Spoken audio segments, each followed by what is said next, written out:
The team at Dungarees know the hardest workers pack the biggest appetites. They've teamed up with me, Chef Jonathan Collins from The Outdoors Chef, to bring you simple, handcrafted recipes for hardworking men and women.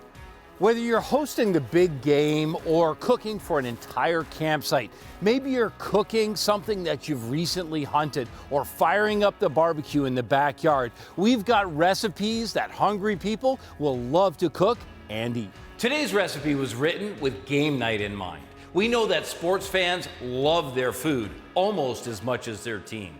That's why we wrote a recipe that serves large groups of people, holds really well, and is full of flavor. If you've got sports nuts in your family, they'll love it as much as mine do.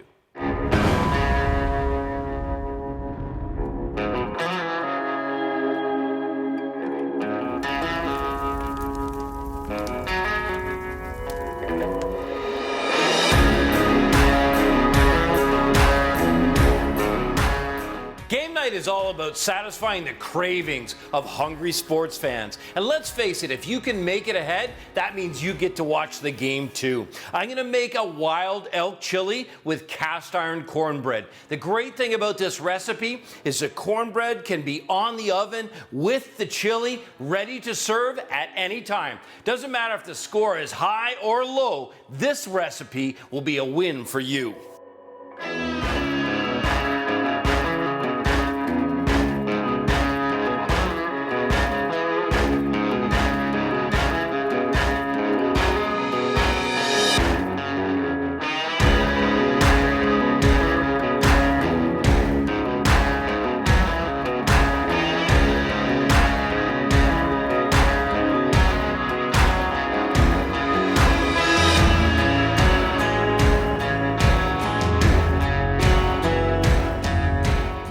With the elk ground, I'm now ready to start working on my chili base. Now keep in mind, this could be beef, it could be chicken, it could be turkey, but this wild elk is gonna really be powerful. The way I'm gonna start my base is by using some stripped bacon, literally gonna chop it up into little 4 to 5 millimeter pieces, saute it, and the one thing that I love about making chili is everything is in one pan. So I start the base in the pan, I'll finish the base in the pan, then the elk goes in, my flavor base, tomatoes, everything goes in one big chili pot.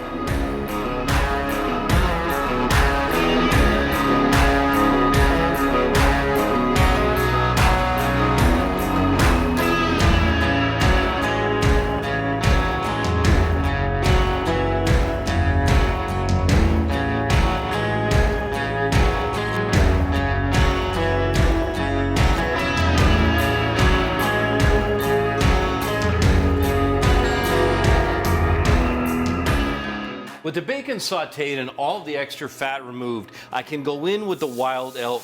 It's really important that that pan is still smoking hot. You can see that incredible color from the elk, and now is the time to season. Keep in mind that the bacon is salted, so you won't need quite as much salt as you would normally, but in this case, you want to add the salt and get that seasoning right at this time.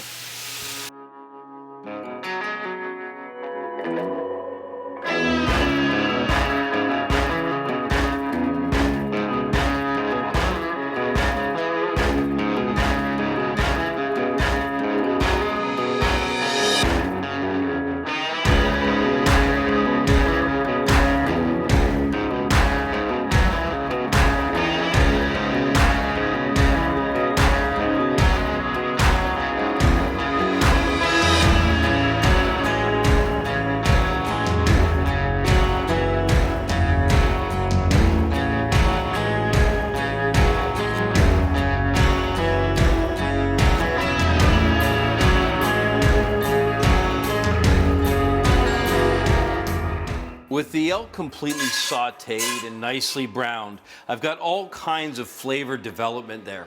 So I've got the elements finished and now the vegetables are ready. The vegetables back into a hot pan, and the reason that I do this with each one of the ingredients, sure, I could put them all together, but every time I take the time to saute, develop flavor, and add caramelization, what that means in the end is an incredibly flavored chili.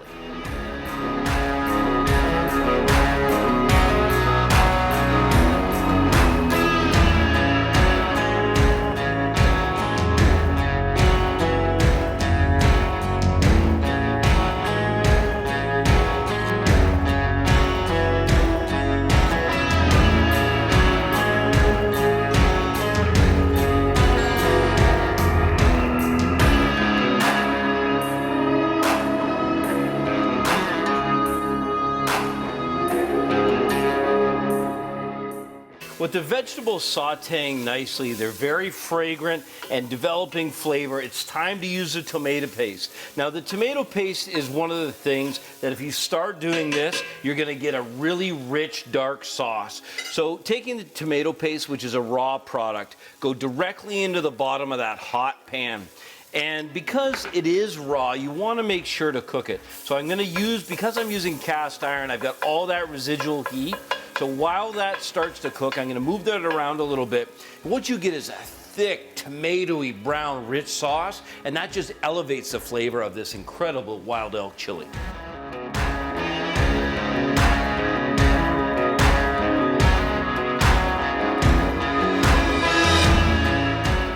Now, this is when the people in your house are going to come running. The fragrance of activating these spices with the heat is key. Make sure you put it in when the pan is hot, just like this. And what you're creating basically is a little paste. And then all that flavor development on the bottom of the pan, we get that off with the use of beer. You can use wine, but look at this. We're deglazing. And anything that's left on the bottom of that pan, well, let me tell you, it just came off.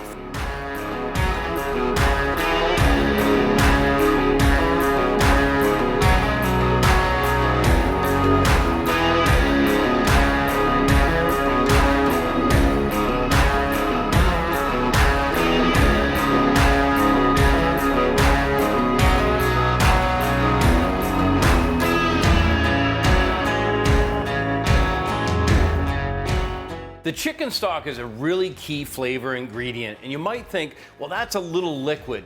Reduction is the key. So you want to take that amount of liquid and concentrate it. When you concentrate it, you're concentrating the flavor and giving yourself that extra element of flavor that's going to make an outstanding chili. Now, I've got a cast iron grill pan in front of me that I'm going to use for the cornbread. While your chili is reducing, the perfect thing to do is to make a little side.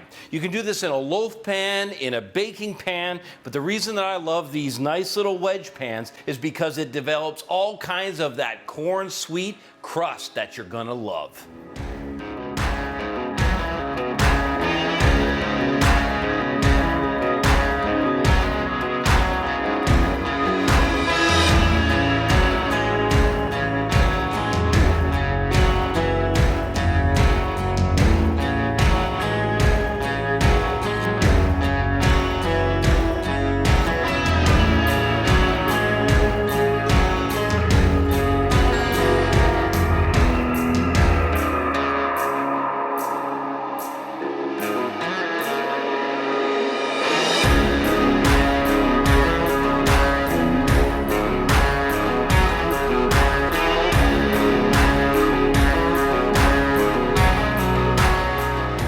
My cornbread is ready to go in the oven. 325 degrees Fahrenheit. And one of the things I want to talk to you about is the fact that both the cornbread and the chili can be made ahead of time and can be frozen. So if you really want to get this work done ahead of time, why not make it a couple weeks in advance? I find, especially with things like this chili, that when you freeze them and then bring them back up to temperature, the taste is even better.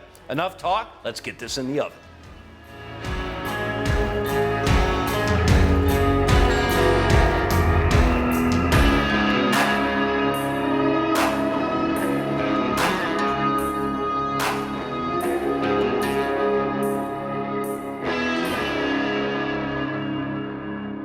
With my cornbread golden brown, and it smells so incredible. The corn, the honey, it's amazing. In the time it takes me to do 3 or 4 batches, plenty of wedges for a big group, the chili is perfectly reduced. If you've got a game night ahead of you, I guarantee you, this wild elk chili with cast iron cornbread is just the ticket.